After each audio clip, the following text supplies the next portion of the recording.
بسم اللہ الرحمن الرحیم۔ ملکہ ایزابیلا نے کہا، مجھے ایسا محسوس ہوتا ہے کہ میں خواب دیکھ رہی ہوں۔ کیا آپ کو یہ یقین ہے کہ ابو القاسم آپ کا یہ مطالبہ مان لے گا اور عوام سے کوئی خطرہ محسوس نہیں کرے گا؟ وہ یہ مطالبہ تسلیم کر چکا ہے اور اس کے نزدیک عوام سے بچنے کی واحد صورت یہی ہے۔ اس کا خیال ہے کہ اگر کوئی سر پھرا انہیں مشتعل کرنے کی کوشش کرے تو بااثر لوگ اسے اپنے بیٹوں اور بھائیوں کی سلامتی کا دشمن سمجھ کر اس پر تلواریں سونت لیں۔ ایزابیلا نے کہا، اب ریمینس کے خط کے متعلق ہمیں کسی بحث کی ضرورت باقی نہیں رہی۔ ان کا ایلچی واپس جانے کے لیے سخت بے چین ہے۔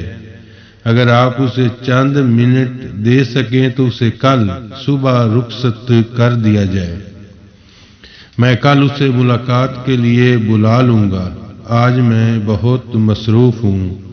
مجھے ابو القاسم کے ایلچی کا انتظار ہے۔ ماضی کے اجالے اور مستقبل کے اندھیرے۔ پہاڑ کے دامن میں ایک بستی کے 3 اطراف پھیلے ہوئے باغات میں خزاں کے اثرات ظاہر ہو رہے تھے۔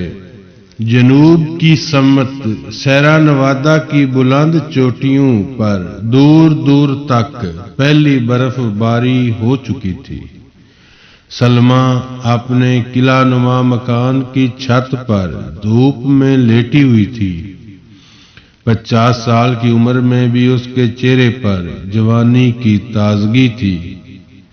عاتقہ ایک 14-15 سال کی صحت مند لڑکی جس کا ذہن اور خوبصورت چہرہ عرب بربر اور ہسپانیہ کی بہترین نسوانی خصوصیات کا آئینہ دار تھا۔ ہاتھ میں کتاب لیے زینے سے نمودار ہوئی اور آگے بڑھ کر سلمیٰ کے پاس قالین پر بیٹھ گئی۔ چچی جان، اس نے کتاب کھولتے ہوئے کہا، میں سعید کے گھر کتاب لینے گئی تھی۔ میرا خیال تھا کہ جلد واپس آ جاؤں گی، لیکن زبیدہ سے باتیں کرنے میں دیر ہو گئی۔ سعید ابھی تک غرناطہ سے واپس نہیں آیا۔ منصور بہت مغموم تھا۔ جعفر اور زبیدہ بھی خاصے پریشان تھے۔ جعفر کہتا تھا، اگر وہ شام تک واپس نہ آیا تو میں خود غرناطہ جا کر پتہ چلاؤں گا۔ اسے خدشہ ہے کہ کہیں غرناطہ کی آزادی کا سودا کرنے والے اسے بھی عیسائیوں کے حوالے نہ کر دیں۔ سلمیٰ اٹھ کر بیٹھ گئی۔ اس نے نوعمر لڑکی کو تسلی دیتے ہوئے کہا، عاتقہ، مجھے معلوم ہے سعید کے متعلق اس کے بانجے اور نوکروں کی نسبت تم کہیں زیادہ پریشان ہو، لیکن تمہیں اطمینان رکھنا چاہیے۔ ان قریب ابو عبداللہ کے 400 آدمیوں کو یرغمال کے طور پر فردینینڈ کے حوالے کر دے گا۔ اس کے بعد یہ خدشہ نہیں ہو سکتا کہ اہل غرناطہ معاہدہ صلح کے خلاف کسی کو زبان کھولنے کی اجازت دیں۔ ہماری بستی میں انہیں تمہارے چچا کے متعلق پریشانی تھی، اس لیے غرناطہ کے اکابر کا اصرار تھا کہ امین اور عبید کو شامل کرنا ضروری ہے۔ تاہم یہ کوشش ہو رہی ہے کہ عمر کی طرح انہیں بھی فہرست سے نکال دیا جائے۔ عاتقہ نے کہا، چچی جان، میں سعید کے متعلق اس لیے پریشان ہوں کہ اس کے سوا منصور کا کوئی سہارا نہیں۔ سلمیٰ نے کہا، بیٹی، میں تمہارے چچا سے کہوں گی کہ وہ کسی نوکر کو غرناطہ بھیج کر اس کے متعلق پتہ چلائیں، لیکن تمہیں بار بار سعید کے گھر نہیں جانا چاہیے۔ اب تم بڑی ہو گئی ہو، سعید بڑا اچھا لڑکا ہے اور تمہارے چچا بھی اسے بیٹوں کی طرح چاہتے ہیں، لیکن عمیر پسند نہیں کرتا کہ تم اس کے ساتھ میل جول رکھو۔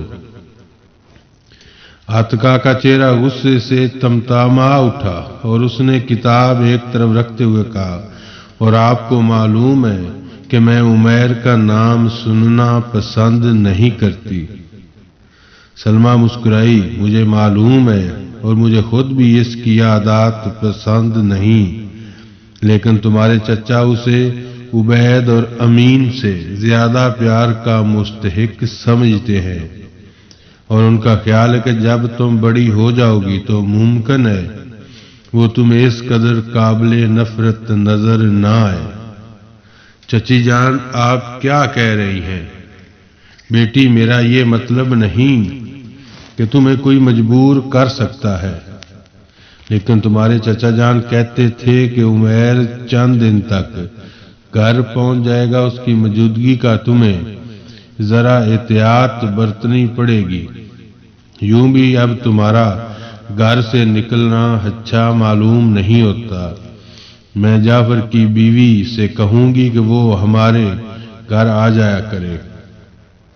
عاتکہ کچھ دیر خاموش رہی، پھر اس نے کہا، اگر چچا جان عمیر کی سفارش کر سکتے ہیں تو بھائی امین اور عبید نے کیا قصور کیا تھا؟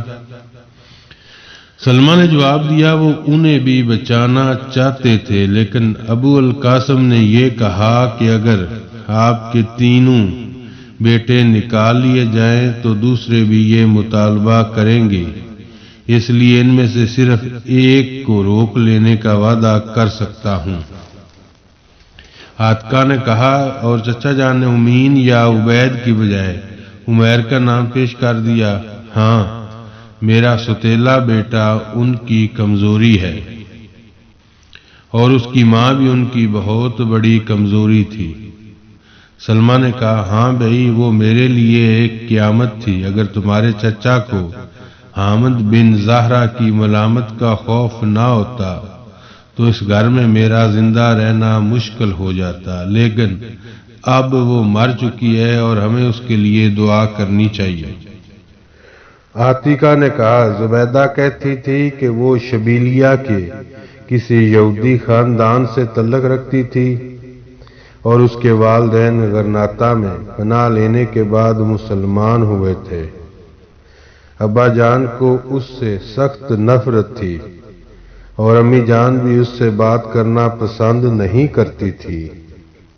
بیٹی، تمہارے والدین میرے طرفدار تھے، اور ایک مرتبہ جب انہیں معلوم ہوا کہ تمہارے چچا میرے بچوں کے ساتھ اچھا سلوک نہیں کرتے تو وہ ہمیں غرناطہ لے گئے۔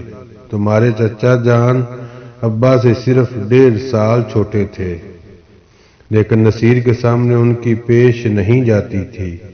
وہ بہت جابر تھا، اس علاقے کا کوئی آدمی اس کی آنکھوں میں آنکھیں ڈال کر بات نہیں کر سکتا تھا۔ عاتکہ، جب تمہیں غصہ آتا ہے تو تمہارا چہرہ بھی اسی طرح تمتما اٹھتا ہے، اور تمہاری آنکھیں تو بالکل نصیر جیسی ہیں۔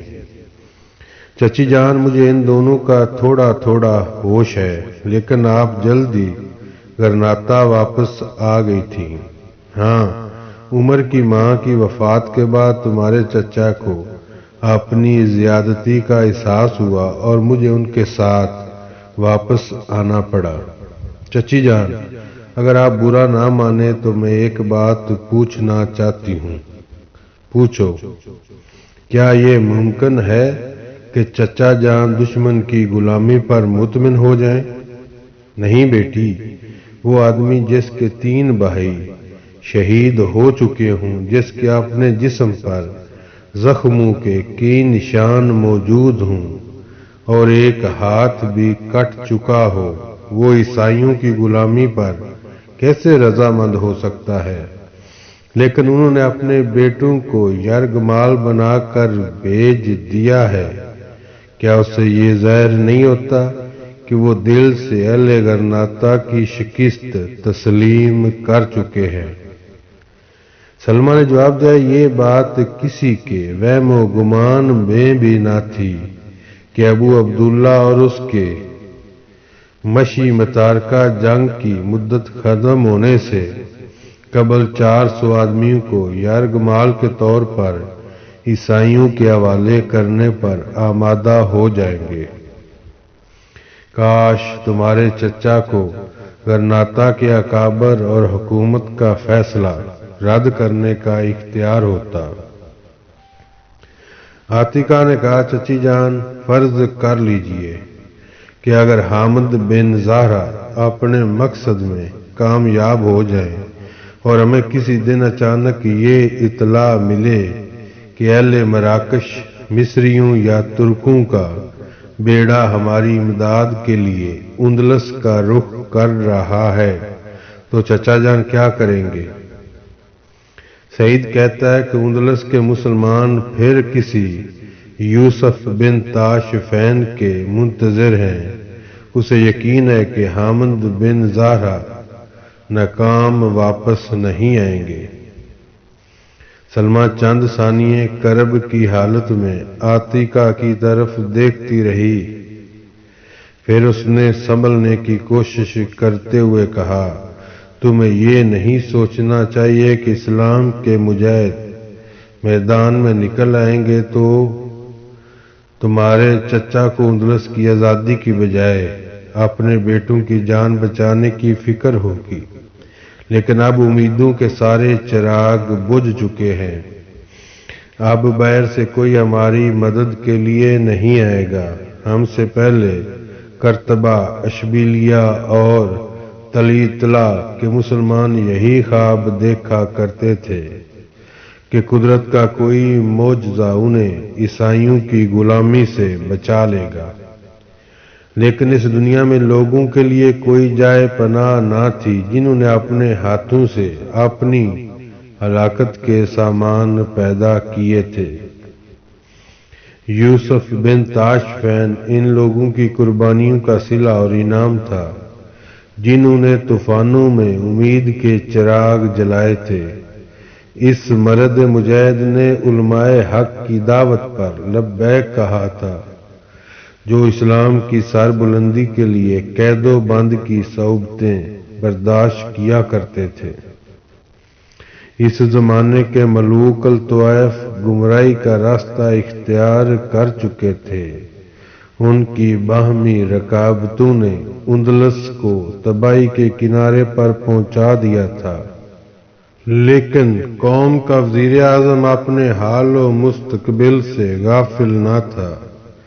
عوام اپنی آزادی کے لیے اندرونی بیرونی دشمنوں کو پہچانتے تھے اور ان کی صفوں میں وہ رہنما موجود تھے جو گروہوں، قبیلوں اور نسلوں کے درمیان ابھرنے والی منافرت کی دیواریں توڑ سکتے تھے۔ یہی وجہ تھی کہ جب یوسف بن تاشفین نے اندلس کے ساحل پر قدم رکھا تو پوری قوم اس کے استقبال کے لیے کھڑی تھی۔ عوام کا اجتماعی شعور اس قدر بیدار تھا، ملوک الطوائف بھی اس کے جھنڈے تلے جمع ہونے پر مجبور ہو گئے تھے، لیکن غرناطہ کے امراء آج امن کے لیے اپنی آزادی کا سودا کرنا چاہتے ہیں۔ عوام کے اجتماعی ساتھ کی دولت لٹ چکی ہے اور ہمارے علماء اس خود فریبی میں مبتلا ہیں کہ جب فرڈینینڈ غرناطہ پر قابض ہو جائے گا تو وہ آرام کی نیند سو سکیں گے۔ غازیان اسلام نے اپنا خون پیش کیا تھا، لیکن اہل غرناطہ اس مقدس خون سے اپنی آزادی کا چراغ روشن نہ کر سکے۔ اگر اس قوم میں زندگی کی کوئی رمق باقی ہوتی تو موسیٰ بن ابی غسان کے آئے حوصلے اس کے لیے ایک آئینی اثار کا کام دے سکتے تھے، لیکن جب وہ عظیم مجاہد اپنی آخری تقریر کے بعد ابو عبداللہ کے دربار سے نکل رہا تھا، اس وقت اس کی آنکھیں آنسوؤں سے لبریز تھیں۔ عاتکہ نے کہا، چچی جان، ہمیں مایوس نہیں ہونا چاہیے۔ آپ کو معلوم ہے بدر بن مغیرہ اپنے مٹھی بھر جان بازوں کے ساتھ ابھی تک برسرے پیکار ہے، اور دشمن کی قوت اس حالت میں بھی اس کے حوصلے پست نہیں کر سکی، جبکہ عقاب کی وادی چاروں طرف سے گھیرے میں آ چکی ہے۔ مجھے معلوم ہے، لیکن یہ مٹھی بھر مجاہدین پوری قوم کے گناہوں کا کفارہ ادا نہیں کر سکتے۔ تمہارے چچا کہتے تھے کہ عقاب کی وادی غرناطہ سے کٹ چکی ہے، اور ہمیں یہ بھی معلوم نہیں کہ وہ اب کیسے حوصلہ شکن حالات میں دشمن کا مقابلہ کر رہے ہیں۔ ان کی رگوں میں کتنا خون باقی رہ گیا ہے، اور اس خون سے وہ کتنی مدت تک اپنی آزادی کے چراغ روشن رکھ سکیں گے۔ ہم صرف اتنا جانتے ہیں کہ انہوں نے غلامی کی بجائے شہادت کا راستہ اختیار کیا ہے، اور ان انسانی عظمتوں کے امین ہیں جو ایک مرد مومن کو فتح و شکست سے بے نیاز کر دیتی ہے۔ اہل غرناطہ میں اتنی ہمت نہیں کہ وہ ان کی تقلید کر سکیں۔ ہم صرف زندہ رہنا چاہتے ہیں، اور زندگی ہم سے اپنا دامن چھڑا رہی ہے۔